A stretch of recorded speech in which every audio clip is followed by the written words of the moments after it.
తిరుమల ఘాట్ రోడ్లో మళ్లీ ఆంక్షలు మొదలయ్యాయి. మొదటి ఘాట్ రోడ్లో చిరుత సంచారం కలకల రేపడంతో ఆంక్షలు విధించారు. ఘాట్ రోడ్ 56వ మలుపు వద్ద వాహనదారులకు చిరుత కనిపించింది. దీంతో అటవీ శాఖ అధికారులకు వాహనదారులు సమాచారం అందించారు. గతంలోనూ తిరుమలలో చిరుతలు కలకల రేపాయి, పలువురిపై దాడి చేశాయి. దీంతో కొన్నింటిని అటవీ శాఖ అధికారులు బంధించారు. ఇప్పుడు మరోసారి చిరుత కనిపించడంతో భక్తులు భయాందోళనకు గురవుతున్నారు.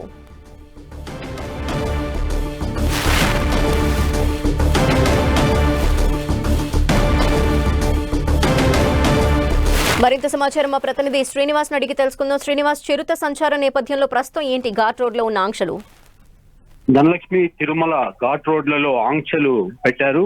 ఉదయం 6 గంటల నుంచి రాత్రి 9 గంటల వరకు మాత్రమే ద్విచక్ర వాహనాలను అనుమతిస్తూ టీటీడీ నిర్ణయం తీసుకుంది. నిన్నటి రోజు రాత్రి 55, 56వ మలుపుల వద్ద కొందరు వాహన చోదకులకు అంటే ద్విచక్ర వాహన చోదకులకు ఘాట్ రోడ్ లో చిరుతపులి తారసపడింది. ఆ తర్వాత వాళ్ళు భయాందోళనకు గురయ్యారు. వెంటనే అక్కడున్న విజిలెన్స్ సిబ్బందికి సమాచారం ఇవ్వడంతో భక్తులంతా కూడా అప్రమత్తం చేసిన పరిస్థితి. అయితే అప్పటి నుంచి కూడా టీటీడీ ఆంక్షలు ప్రకటించింది.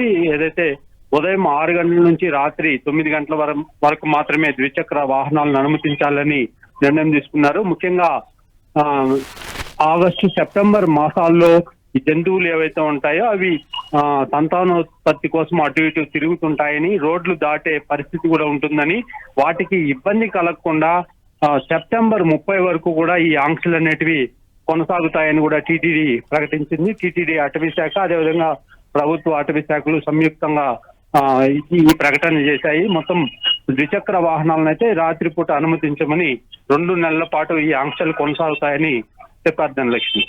అయితే శ్రీనివాస్, ఘాట్ రోడ్ లో కాబట్టి ఆంక్షలు విధించారు. ఈ నేపథ్యంలో అయితే మెట్ల మార్గం ద్వారా కూడా భక్తులు వెళ్తూ ఉంటారు. ఒకవేళ అటువైపు ఏమైనా తారసపడితే మరి ఏంటి పరిస్థితి? దీనికి సంబంధించి కూడా ఏమన్నా పకడ్బందీ చర్యలు ఉండబోతున్నాయా? అంటే మెట్ల మార్గంలో ఇప్పటికే ఆంక్షలు అనేటివి కొనసాగుతున్నాయి. మధ్యాహ్నము 2 తర్వాత వెళ్లే భక్తులకి కర్రలు ఇవ్వడంతో పాటు విజిలెన్స్ సిబ్బంది వాళ్ళతో పాటు వెళ్లి వాళ్ళని మోకాళ్ళ మెట్ట వరకు కూడా దించుతారు.